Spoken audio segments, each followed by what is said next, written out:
Hello, hello. Or should I say, hey, y'all. Today I'm out here with my boys and just watching them play, have fun. It's kind of like when I'm out here with them, I'm constantly on edge, but I know I'm doing the right thing by having them out here playing, getting some sunlight, and playing in the dirt, playing in the sand, and just, getting all those sensory things. So they like to run, they like to jump. Um, One twin likes to swing more than the other. One twin likes to swing and the other twin likes to jump. But anyway, that's not what I'm live for today. Today I wanted to talk about how it feels when they take off running. There's so many emotions that pop up when they take off running. And I can't see my screen, so I can't see comments or anything like that. I can't even see if anybody's in or if I'm just talking to myself. But anywho, I feel like this need to be said, or I need to get it off my chest or something. But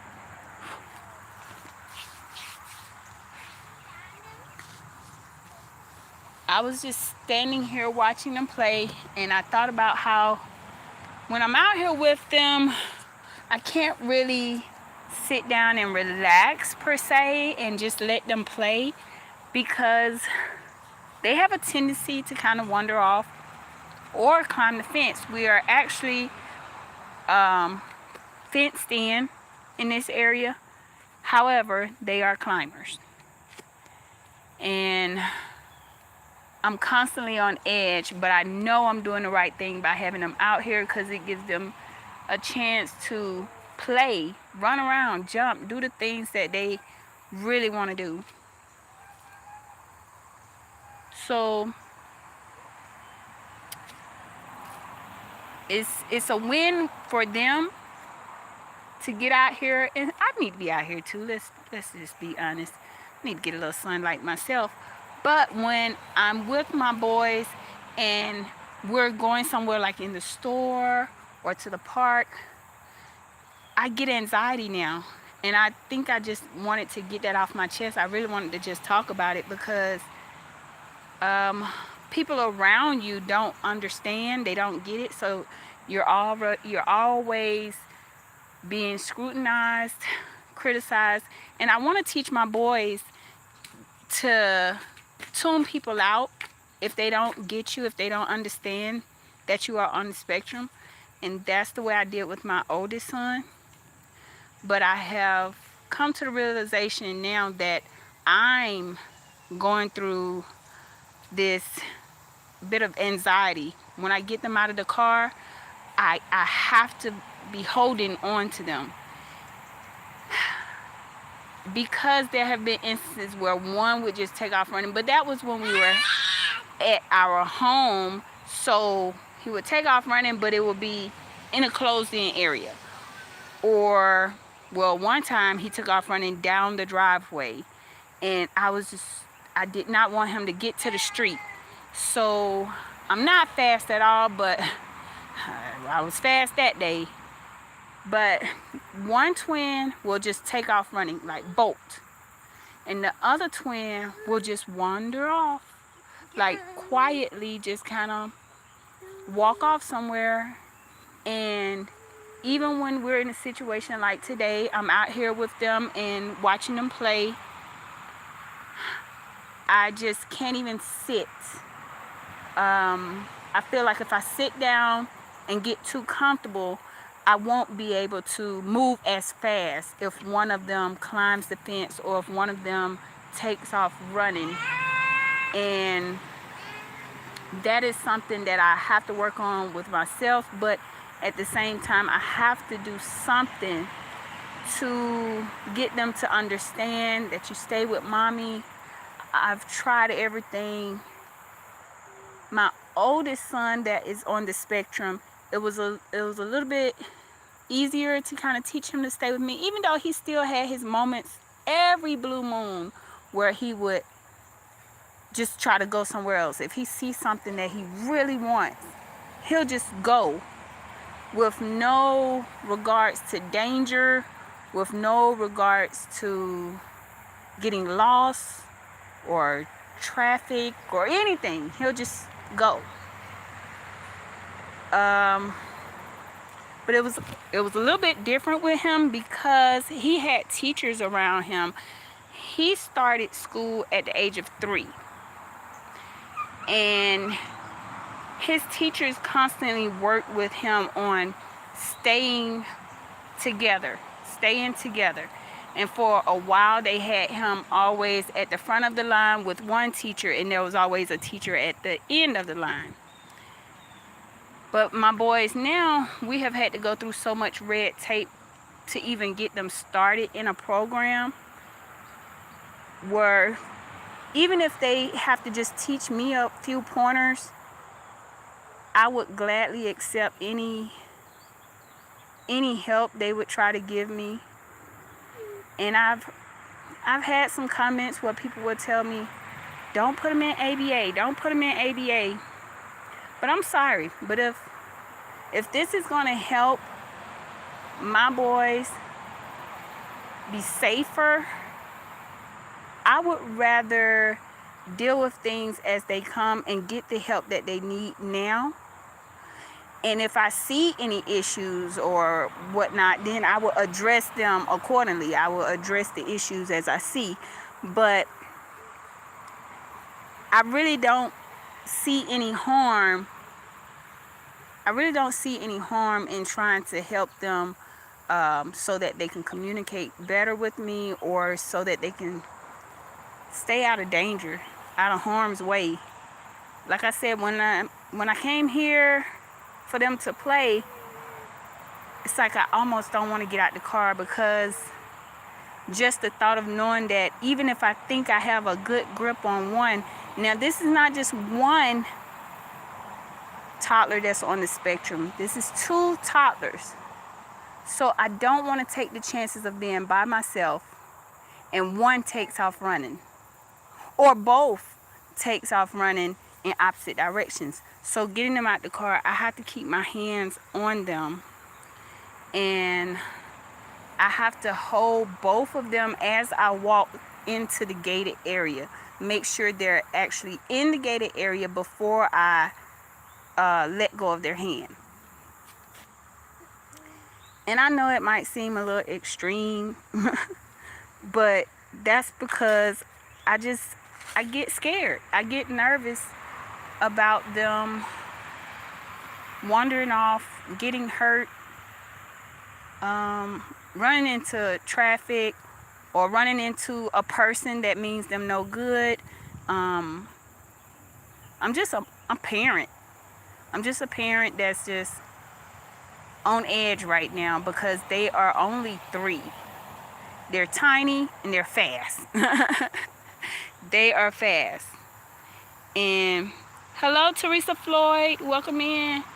I stepped in the shade, so I don't know how long you've been right there, but when I was walking in the sunlight, I couldn't see my screen. I'm sorry.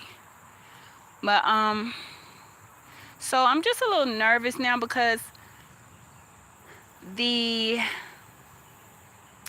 things that we're working on, part of it is getting them outside for a few minutes to play, run around, jump around and everything, so that they can sleep better. That's been another issue. They don't sleep good. They have some nights, like last night, where they slept pretty good. But y'all, when I got out the car today, I wanted them to play so bad, and I know they could see the swing sets and everything from when we were pulling in. So I heard the excitement. They don't say any words, but they scream when they get excited, or they say yay sometimes. They'll say yay. So I knew they were excited to be here, but at the same time, when I put the car in park, I was like, oh my goodness, I gotta, oh, you were like that too? I might as well stay right here in the shade because I could actually see. I was like that. My last 3 was all over. They 18, 16, 15. Oh, you have stairs.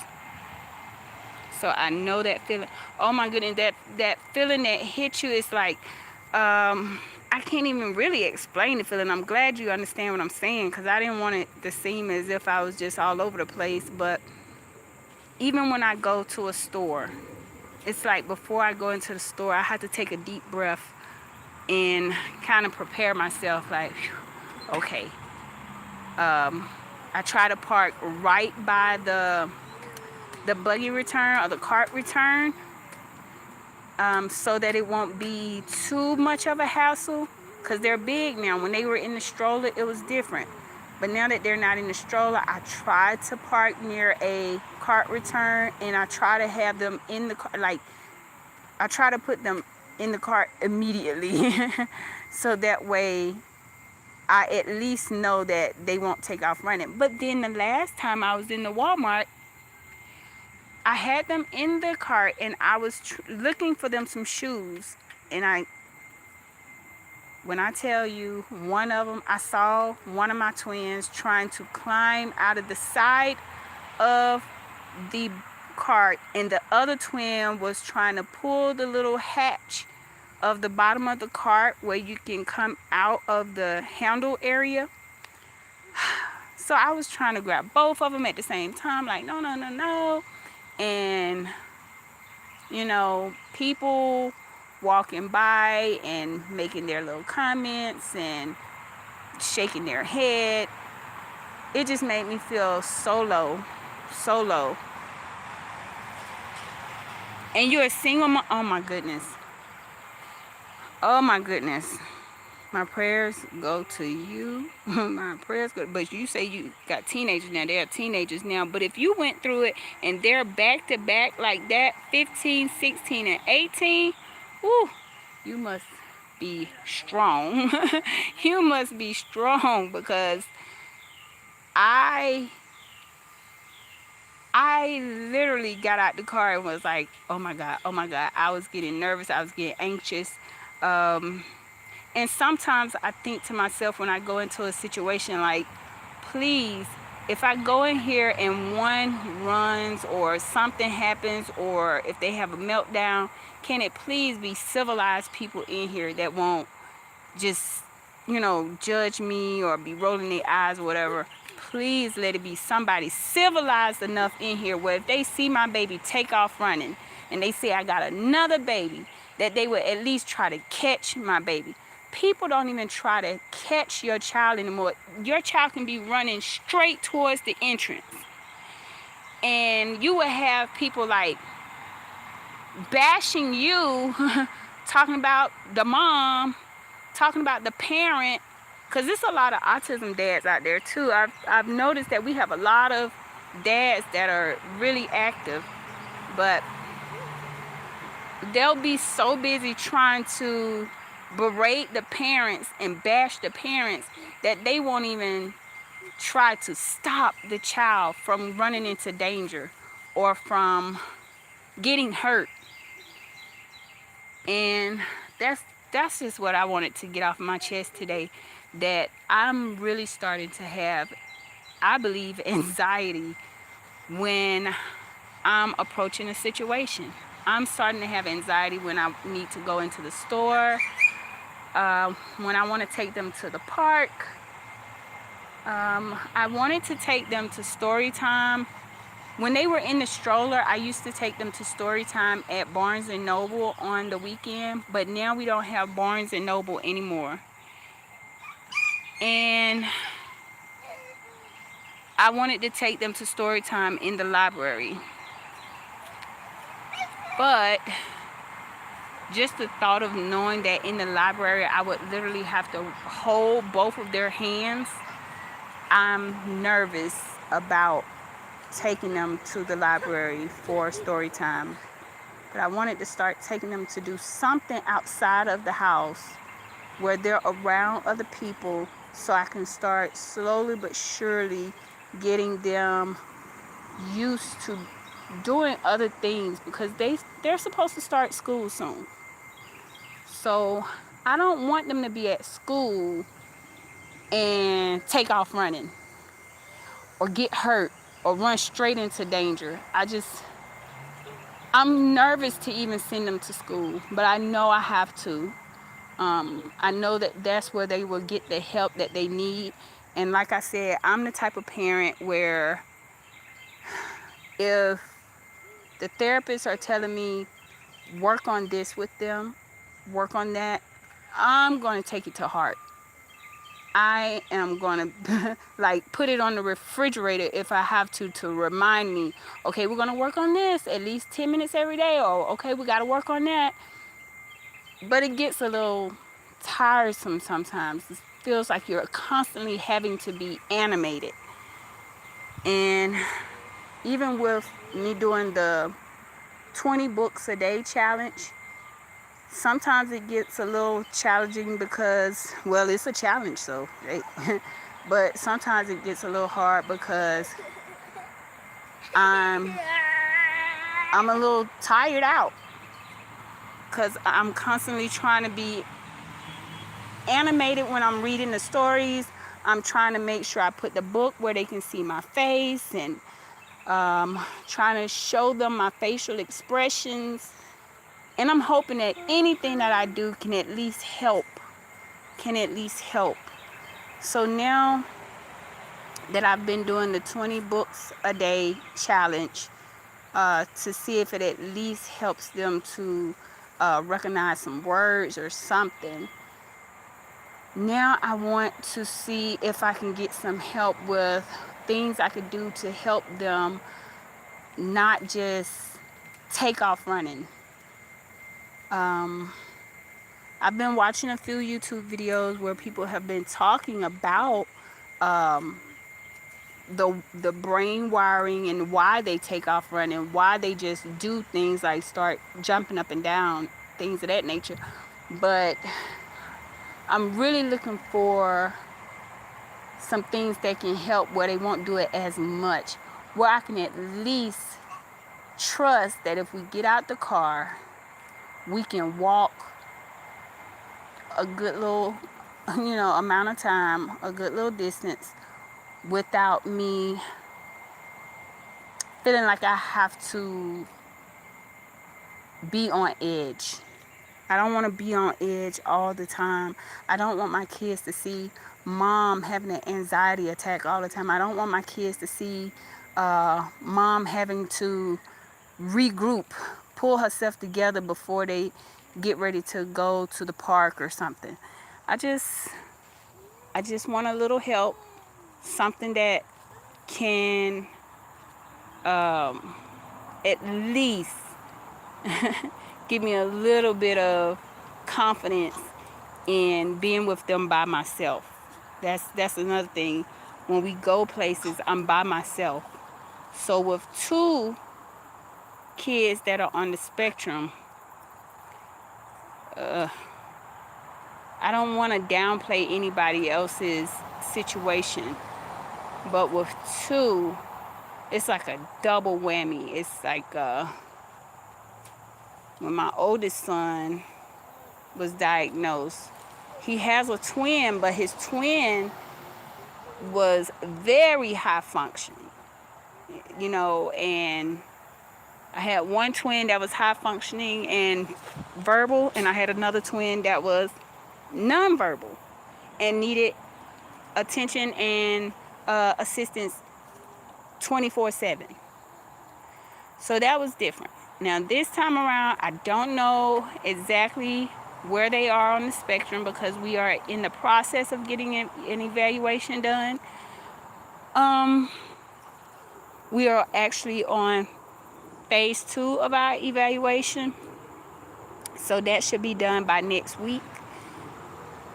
But I will say that with them, both of them need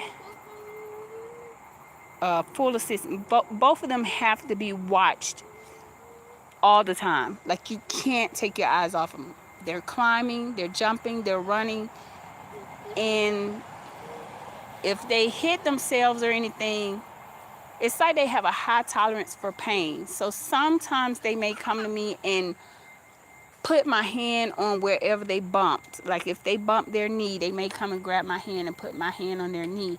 But I don't want them to hurt themselves or anything bad to happen to them because they're taking off running, and they won't answer to their names. So no matter how many times I call their name, no matter how fast they see me running, it's almost like they get faster. If they see me running behind them and trying to catch them, it's like they get faster, like it's a game. And they might even start laughing. You can hear them laughing as they run. So that's something that I feel like I need to work on.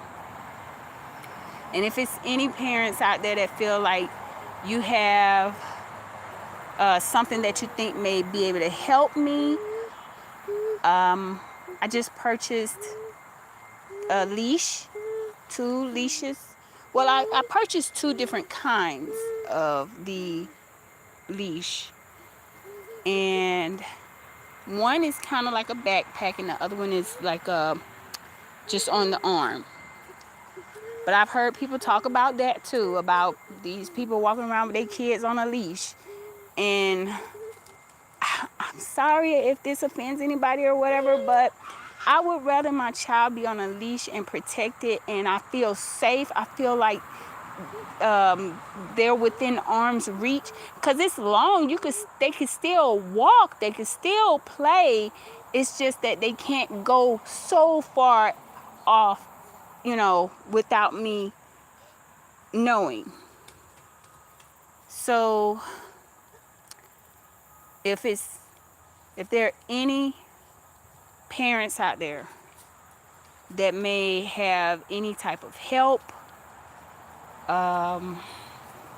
any suggestions, or even if you want to just point me in the right direction, towards maybe a YouTube video or a documentary, anything that you feel like may be able to give me a little bit of help, please don't hesitate to share what you may know. Because like I said, this is not my first rodeo with autism, but I dealt with autism over 20 years ago. So things have changed. New studies are out. There are new things to help, new therapies. I know my older son, we weren't even introduced to behavioral therapy until he was already, I think, in middle school, high school. But they didn't have it like when he was their age, like 3 years old. I wish they did, because that probably would have kind of helped him a lot as he was coming up. But like I said, I am not going to be upset if someone tries to help me, and I can recognize when someone's trying to help and when somebody's just being, a jerk or whatever. But if you genuinely feel like you know something that can help me, please point me in the right direction. If you yourself have any content, books, anything, any strategies, any exercises that I could do, I'm willing to do whatever I got to do to help keep my babies out of harm's way. And if I'm going to do this, I'm going to do it all the way. No half-assing. Because the last thing I want is for something to happen to them because they wandered off, or because they fell or something, because they climbed too, like I said. So I really thank y'all for listening in. They're out here jumping around now. I got one that likes to just play in dirt, so he just got his shovels over there and he's just scooping up dirt and dropping it back down, scooping it up, dropping it down. So I'm gonna let them get good and dirty and run around, get good and sweaty because um, that's one of the things that helped my older son when I started getting him out in the sun more, and I started doing the detox with him. He started to kind of open up a little bit. It didn't take it away from him, but it opened him up to the point where I started to see my son. I started to connect with him on a different way. He started to look at me more, and he started to request what he wanted. He would just use one or two words, but he started to request what he wanted. So I'm hoping that if I take the whole detox method and do all the therapies that I can within reason, because like I said, if I feel like something is not right, I'm out of there. If I feel like it's not in the best interest of my boys, then hey, it is what it is. But the flapping doesn't bother me. Them being sensitive to noise and stuff like that doesn't bother me. It's getting in harm's way. That's the only thing that makes me nervous. That's the only thing that makes me nervous. I just don't want them to take off running at the wrong time, wrong place. And like I said, with other adults that just stand around and they can see me yelling their name, they can see me trying to grab them, and they just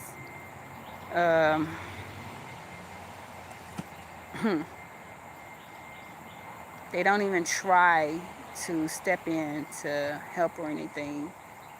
I went through that with my older son too, so I think that's another reason why I'm having anxiety, because I remember those days when he would take off running. I have so many incidents, I have so many stories that I could tell about when my older son was diagnosed. And like I said, he's in his 20s now. I'm very proud of him and how far he has come. He has come a long, long way. And now I try to convince myself that maybe that's why God gave me two more on the spectrum, because he felt like he knew that I was just going to love on them and do all I can to help them to live a happy life. So I know it's in the genes, of course. It's got to be somewhere in the genes. It's got to be genetic. But I'm going to do all I can to help them so that they can live a happy, long life. And I just want them to be safe. I just want them to be safe. So thanks, y'all, for listening in on me. Kind of get it off my chest and help relieve some of my anxiety.